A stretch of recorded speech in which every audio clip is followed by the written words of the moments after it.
All right, Mr. Dostie, welcome back to the Freeheel Life podcast. How's it going, buddy? It's going good. It's going good. I already got to jump on the season.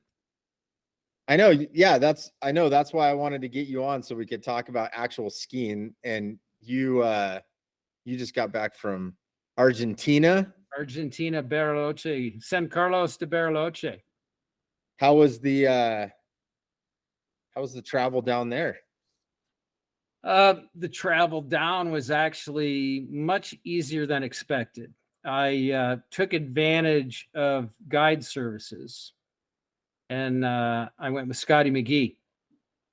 Nice. Yeah, and he's been doing this. This is, I forget, his 6th or 7th trip.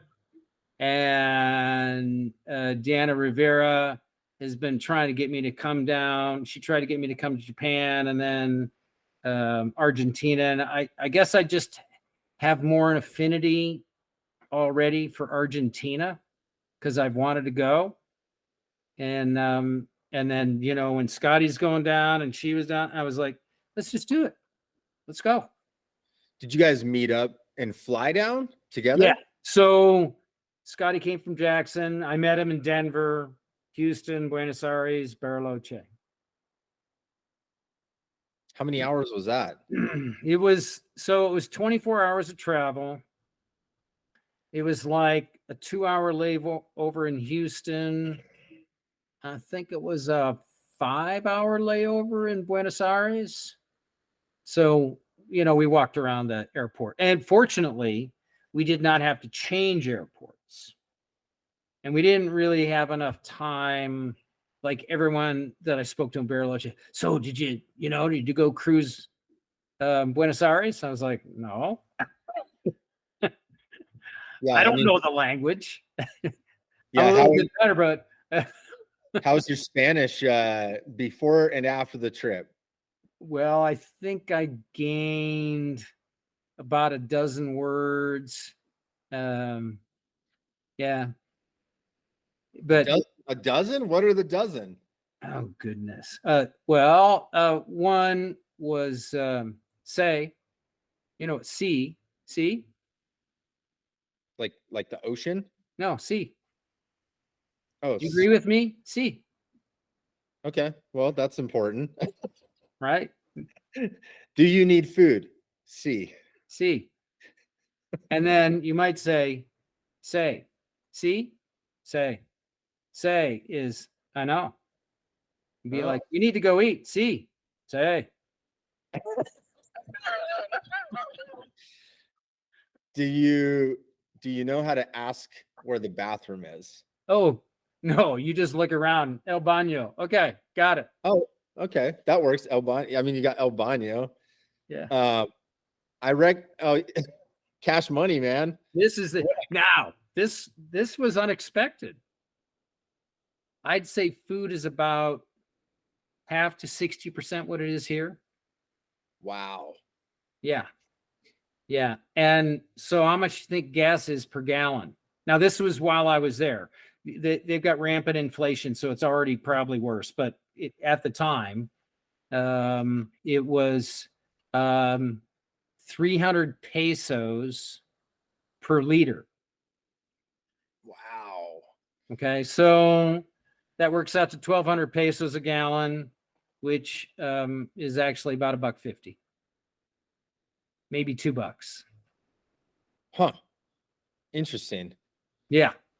And I guess I was kind of expecting it was going to work out to be like $6 or $7 a gallon. No, it was, it was cheaper. Well, bring some of that home. Yeah, and beef. I mean, there's beef everywhere. Beef. Asado. Hey, we're having asado tonight. Oh, okay. Hey, guess what we're having tonight? We're going to have asado. Well, we're going to go over to the Gonzalez, and we're going to have asado. Actually, at the Gonzalez's, we had empanadas. That was cool.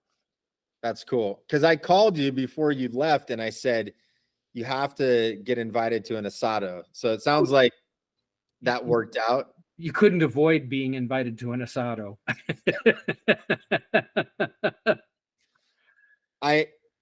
The meat is absolutely incredible there. Like, it's so good. The food is awesome. That's a cool part of Argentina too, because I mean, actually, I'm kind of like you. I flew into Buenos Aires, but I was like there for, an hour or two, Right. and flew to Bariloche. But yeah, the food's incredible there, and Bariloche has that German influence. So like, there's like Did you go down to the chocolate factory? There's like a chocolate factory down in town. No, it rained a lot when I was there. It was kind of funny. I asked Deanna beforehand. I said, "So, how much snow?" "Oh, it's not a very good season, actually." And I was kind of cocky. I said, "Well, it'll snow when I get there." Oops, it did. And so, yeah, I mean, it was storming a lot. It wasn't dumping. There was one weekend in the middle. The forecast was for 1 meter of snow, but we got 4 inches of rain. On the mountain? Yeah. Oh, ouch. And then it finished with powder, about 10 centimeters. Maybe more, maybe 18 centimeters. That's pretty good. I know that some of the videos you sent from Cerro Baggio, Yeah. that was Cerro good. Baggio was sick. I mean, Catedral is sick too, but I didn't see it sick because I mostly saw it in whiteout or cloudy, foggy. There was a little bit of sun on a few days, but not the days I chose to go to Catedral. It was kind of gloomy looking, but yeah, Baggio and the view. Whoo! So that's the other thing. At Catedral, it faces north, so the sun shimmers off the lake. It doesn't look deep blue. You just get the reflection of the sun off the lake. Cerro Baggio, the lake is to the south, and you got the sun to the north, so it's deep blue. Reminded me of Tahoe. It gave Tahoe a run for its money in terms of views. Yeah, those views are pretty crazy when it's clear, because lake is massive, and the mountains are big too. I mean, big mountains. Well, they're big enough. The relief is there. I mean, they're only 8,000-9,000 feet or 7, right? But I mean, they're going from I think they're going from like 2,000 feet approximately. Yeah, that's crazy. It's not huge, but it's 3,500, 4,000 feet of relief. So that's substantial. Yeah, for sure. Was there an event going on this time? Because when I went down in 2017, they were trying to put together like a Patagonia Telemark festival. And so they had like a little bit of a gathering, but I was curious, like, I know you were meeting up with Deanna from We Telemark, and then Scotty's there, and there's like a little, oh yeah, and you met Pato. I met Pato. Yeah. Yep. And Javier and Tito and and Mika and Anita and Liam and Balti, and I'm going Paz. Yeah, I skied with those kids for one day. That was a hoot. Skiing with teenagers, telemarking. That's so cool. And because Deanna's, for those people that don't know, like she's got a little organization called We Telemark, and you and I have talked to her with, like, you writing an article for Backcountry Magazine. Yep. She's been working on Telemarqueras, which is like a documentary, and then she's been putting on events in Japan and teaching kids. But she's really awesome about getting kids into telemark.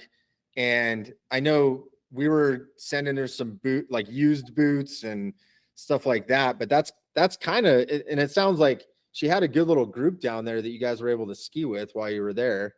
They were solid. And here's the thing. Some of them, they're still learning, right? I mean, they've been doing it one season, or maybe 2.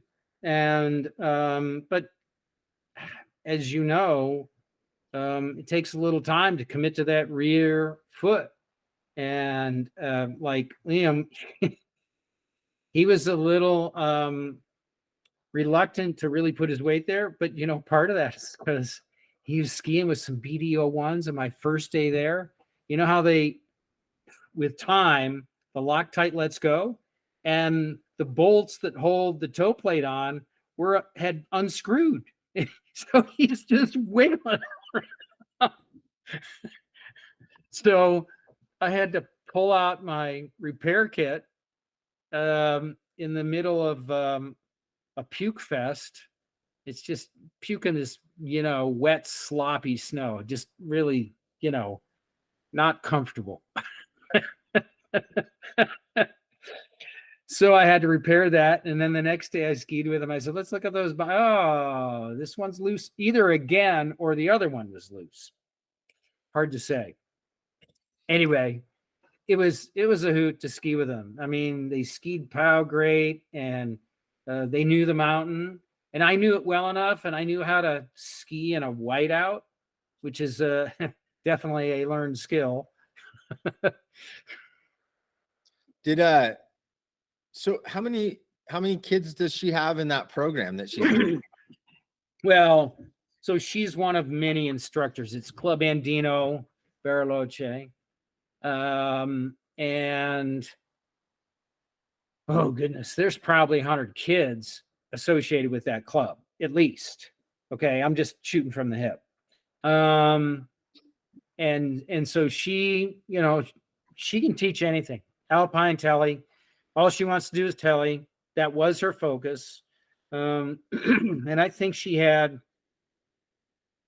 15 or 20 kids, regulars. And I know one day I skied, there were probably 10 of them.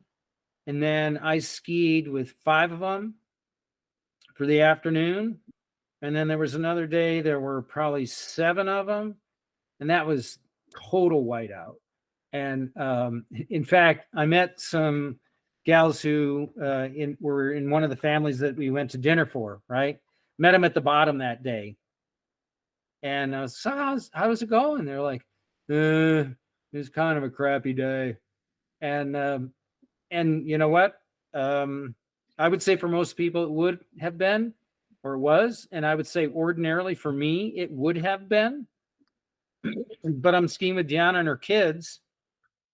And so because we couldn't see, Diana just started proposing all these just silly things. And then the kids picked up on it and they got even sillier. So we had a telemark doggy style race. Oh, where like you're holding the tips of the skis. Yeah, and your knees are in front of the bindings. Your knees are on the skis, and your hands are on the the shovel. So we had a little race with that. We skied a couple runs in the whiteout without poles. I'm kind of thinking, look, this is a whiteout. I don't want to be without my pole. I know. But it was actually good. It was a really good exercise. It was fun. Everyone enjoyed it. It actually kind of helped everyone. Helped me actually to just get my sense of, oh, okay, I can let it go. And I was totally, absolutely just feeling the pitch. It was a groomed run. So you didn't have to worry about hitting anything, but you couldn't see anything until like, bam, you know, it's like 20 feet in front of you. Whoa. I think I saw there was a video where like all the kids were like sliding on their stomachs down. Oh, yeah. And that was the other. So we had swimming races. We couldn't see, so we just got down on our bellies and we swam, and then we did the backstroke. And so we just had a lot of fun doing silly, stupid kid stuff, really. And you know, I think that's one of, I believe, one of the subtle benefits of telemarking, because you have to get comfortable with looking like a fool, because you're going to fall. If you're really going to push it and learn, then you're going to fall, right? And then you learn how to fall. And then over time, you actually have the art of the fall, right? So that you don't get hurt.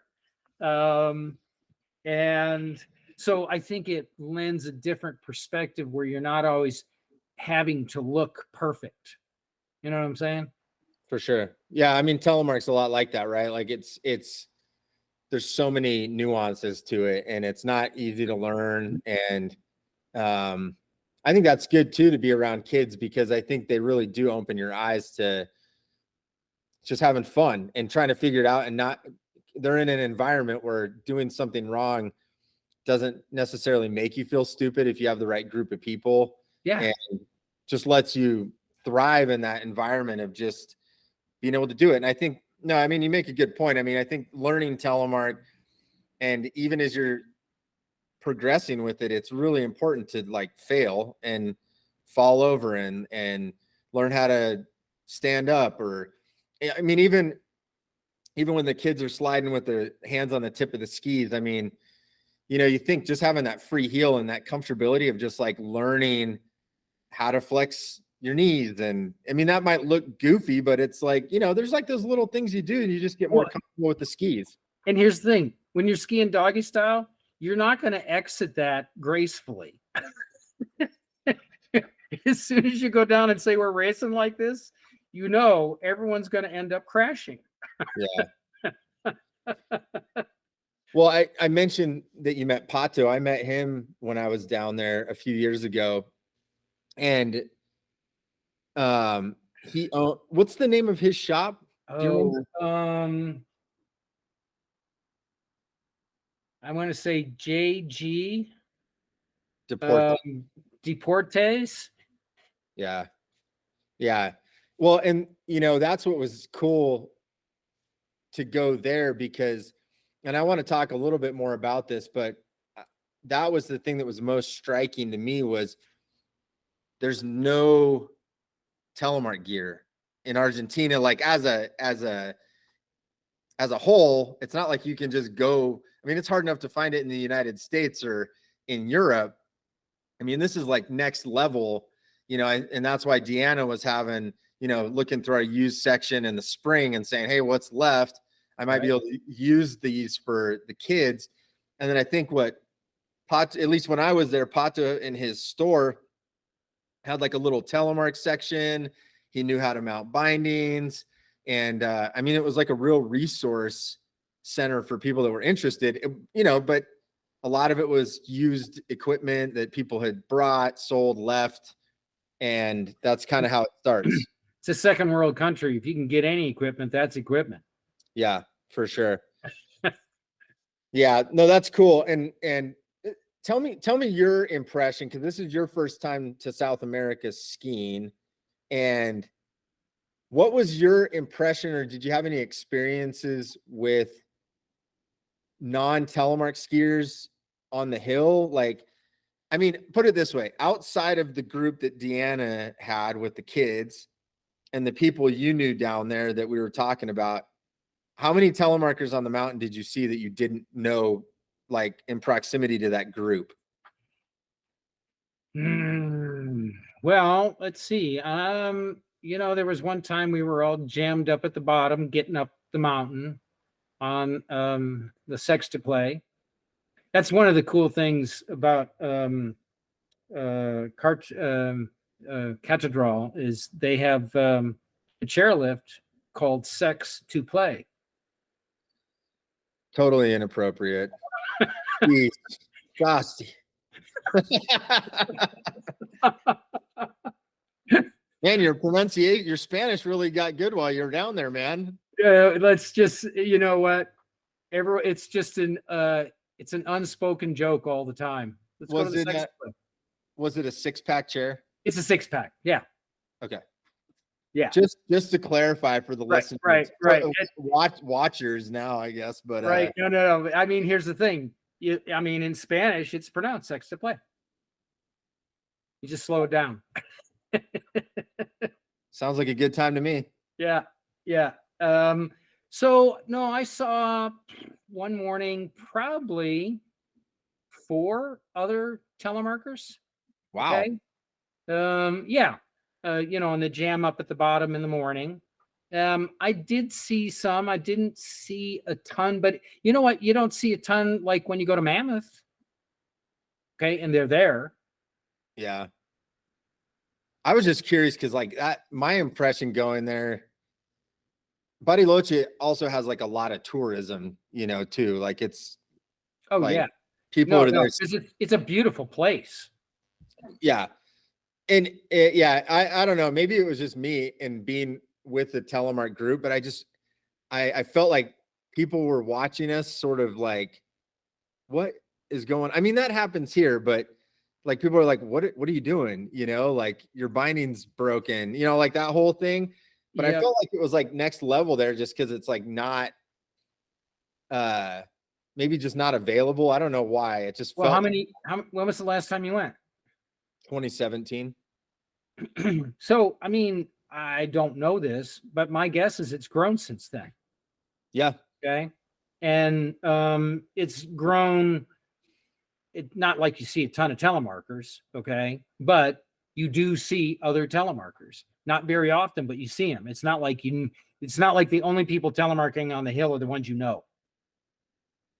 Yeah. That makes sense. Yeah, it's cool to think, and man, equipment has got to be the biggest thing. Just like we always talk about here, access to equipment, that's how you grow the whole thing. And that's a very difficult country in terms of distance to get product there, and taxes and tariffs and all the stuff that goes along with that. So taxes and tariffs. Yeah. Flying gear there is easy. Getting it through, with basically it gets taxed to the point that you can't make a living. I mean, no one there can afford it. If you pay the taxes and add on a profit, no one could buy it. Yeah. Well, and yeah, and then most of the binding, no, I guess all binding manufacturing is US with the exception of some Europe stuff. But yeah, I mean, and then boots, same thing. I mean, it's all Europe trying to ship down there. You know, New Zealand and Australia has the same problem though, because it's just like that distance is so difficult and the cost is so high that I know I was emailing a guy in New Zealand like a month or two ago, and he bought some boots from us. And I mean, I always go back and forth. I'm like, do we even ship down there? Because literally every time we ship stuff down to New Zealand, it gets caught in customs for Right. like ever. Right. Like it's so crazy, you know? And it's like, I don't know, this guy, long story short, I mean, he ended up getting the boots and it worked. And we're happy to send him, grateful for the business. But he wrote me this long email and was like, he's like, he's just like, if I ran a business like the way that the government runs all these taxes and tariffs, he's like, I'd be out of business. Cause he's just like, this is so ridiculous trying to get a hold of stuff. I love you, New Zealand. FYI, go All Blacks, by the way. Yeah. So World Cup of rugby, dude. It's just, yeah. I mean, it's the import tariffs that kill the business. They can sell the gear, but they can't afford to bring it in through the approved channels. That's a very nice way to say it. I like it. You're gonna go on like a Telemark watch list, like oh, Craig Dostie's coming down to. They already extracted their tax on me. Did you get taxed for gear? No, but they took my airbag canisters when I was trying to leave, because they read the rule. There's a rule that there's an exception that allows you to bring that on, right? And I got the G3 system because it's the same canister system that is used to inflate your life vest on a plane. Okay, so it's approved by the airlines. They care that every seat has it, right? But the customs agent, English was not her first language and Spanish was not mine. So she understood the exception to mean one canister, but really the way it was written, it meant one system. But she interpreted it as one canister, and it's a dual canister system. She goes, well, you can keep one canister But then you have to take the airbag, the pack on the plane with you. I was like, no, I'm not doing that. So I just forfeited both of them. And so there's some canisters for a G3 airbag on the black market in Argentina. Is that the worst gear loss you've ever had with going through the airport? Or have you ever like taken anything else through where you're like going to a ski trip and you make it to like the TSA check and then they're like, you're going to need to come over to secondary. We're going to need to talk to you about some things. No, there was a time flying into Canada many, many, many years ago when things changed. It used to, I mean, I grew up just, you drove from Detroit over to Canada. It was no big deal. And I mean, you didn't need a visa. You didn't need nothing. Anyway, I show up there and I had all this gear. And so they pulled me aside and they wanted to know basically if I was smuggling something in, what I was doing there. And I was like, I'm going on a ski trip and I'm writing a story, blah, blah, blah. I'm a publisher of a magazine, showed them some magazines. And they, at that point, they were ready to just rip everything apart and find something. Okay. But when I told them what was going on and I showed them a magazine, they started thumbing through the magazine. They were like, all right, let them through. Right. But of course, I'm not doing that anymore. And Argentina doesn't really know anything about that. And this gal did not know that that was for a system. So yeah, I lost them. I'm going to have to buy new ones. Bummer. Way it goes. I think the worst one, I didn't have it personally, but I was with a guy and he just got same thing. He had a ski pack as like his carry-on. And he's got his Avi kit, inside of his pack because he's like, I'll just take it with me. And he forgot that he just got this brand new shovel. And I remember seeing him like you've got your shovel pouch and they unzip it and they pull it out and they pull the handle and just go and pull out a snow saw out of the handle. And they're just like holding it like this, just like looking at this guy like, are you serious? Like, what are you? I mean, this is, it's like a, whatever, like 12 or 14-inch blade. Like, and they're just like, that's not going to fly, dude. Like you're going to need to leave that here. So that was pretty funny. And, I think we were going to Alaska, if I remember right, but Goodness. I was just like, oh geez, man, that's no good. You can't be doing that. That's funny. Well, that's cool, man. I'm glad you got to go to Argentina. I mean, that's and you got to ski the Cerro Baixo thing. I didn't even know because I only skied at Catedral. And is Cerro Baixo, is that close? Relatively. I think it was like an hour and a half drive from Bariloche. Oh, so okay, so it's a little ways away. Yeah, I mean, and it took us 2 hours because the roads through Bariloche, Little bumpy. They need they need more roads, but that ain't gonna happen because there's all these buildings. So and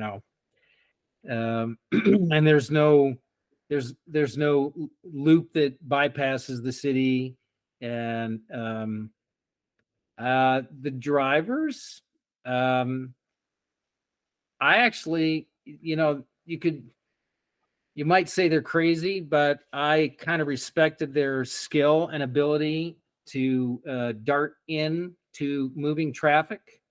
In Colorado, they don't seem to know how to merge. And in Bariloche, you better figure it out or you're going to be in the shop. So. Fair enough. That's funny. Yeah. No, that's cool. Oh, I know what I was going to ask you is, how much was a lift ticket? So it varied. Like, so everyone told me, don't use your credit card. Don't use your credit card because the exchange rate on a credit card is different than the other market. So, But my first day, I just, I'm fighting with not knowing the language. And so I just give them my card. Right. So that ticket was $45, I think. Yeah. After you convert it. And then I bought a 3-day pass. And the wonderful thing about the 3-day pass is in a lot of American resorts, it's you can get this floating 3-day, but it's 3 out of 5 days or 3 out of 6, whatever it is. No, this is 3 days, whenever you want to take them. Like you could just show up and skip days, wait on weather. Right. So don't worry about it. So I bought 2 3-packs, and those worked out to be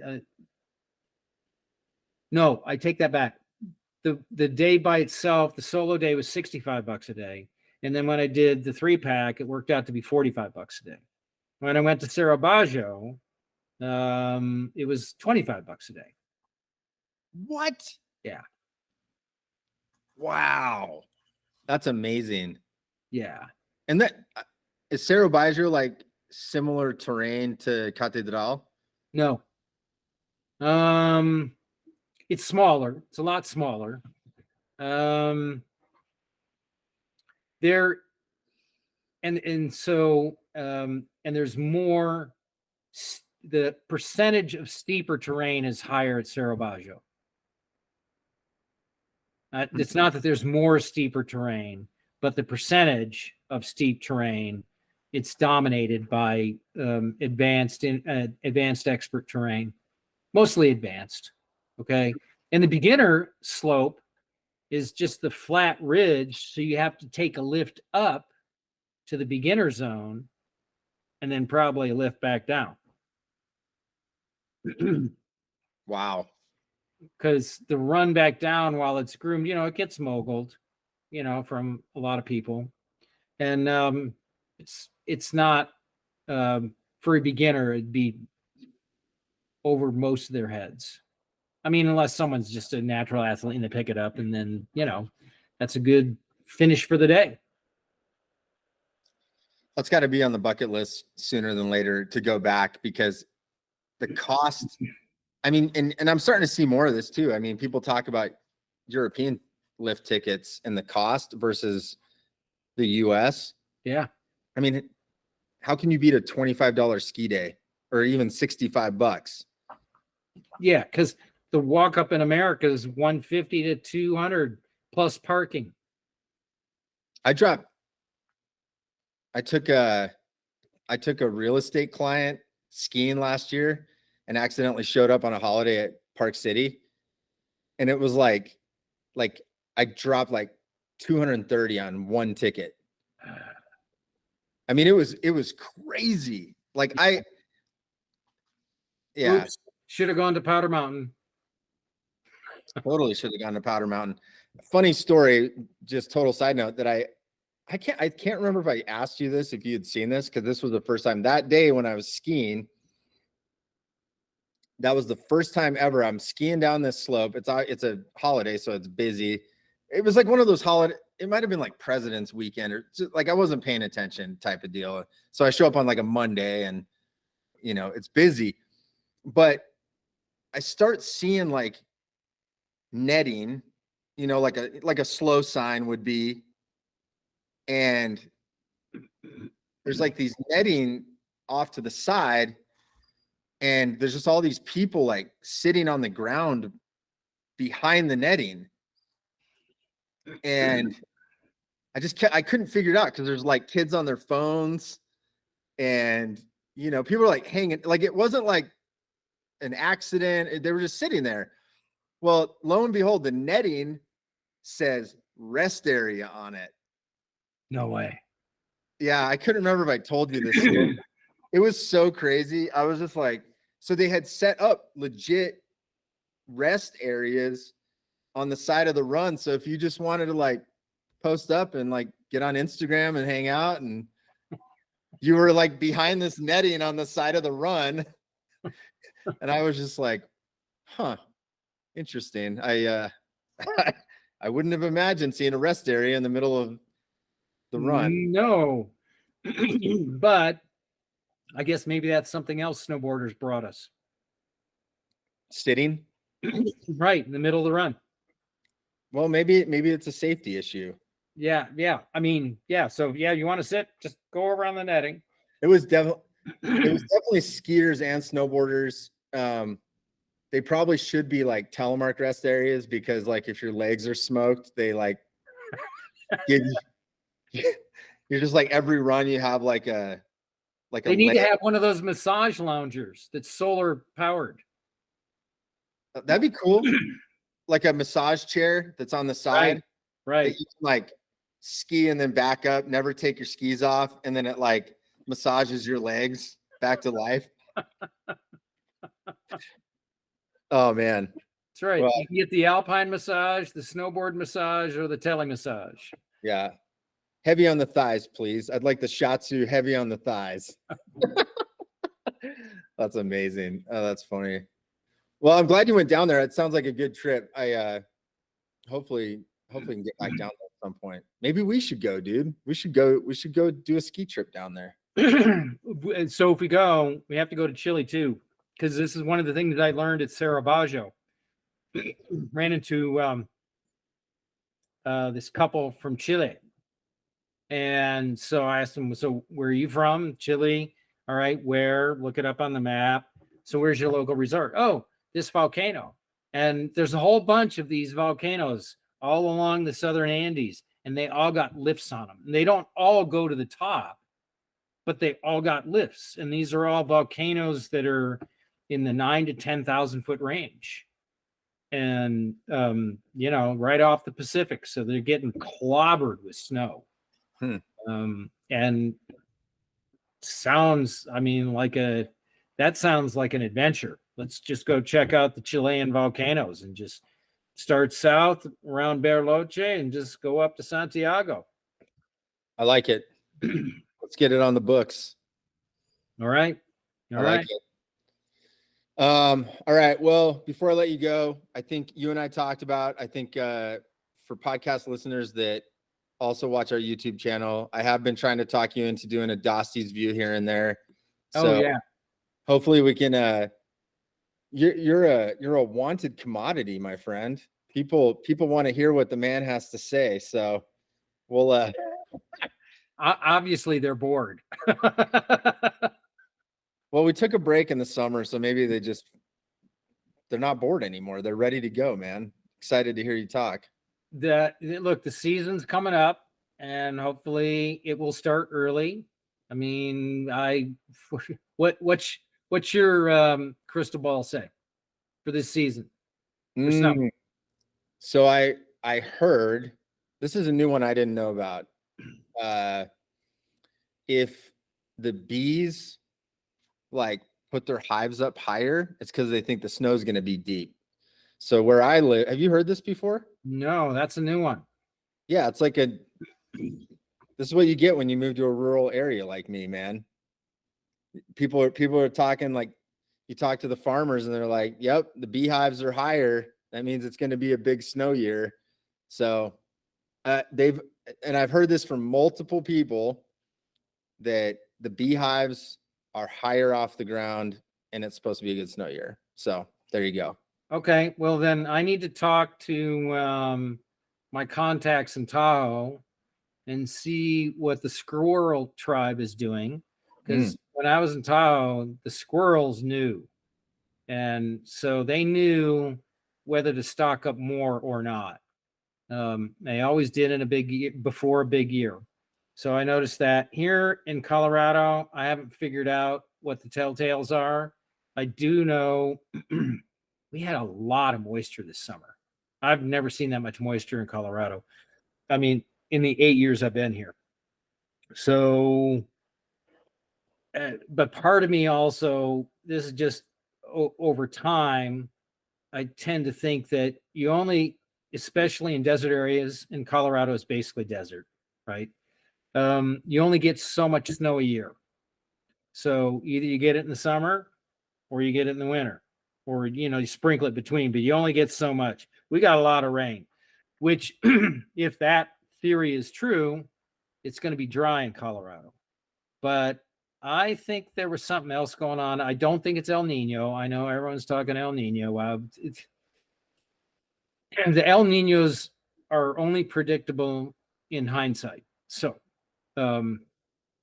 there are warmer currents in the Pacific, which does indicate an El Nino, which means Colorado is going to be sucking wind this winter.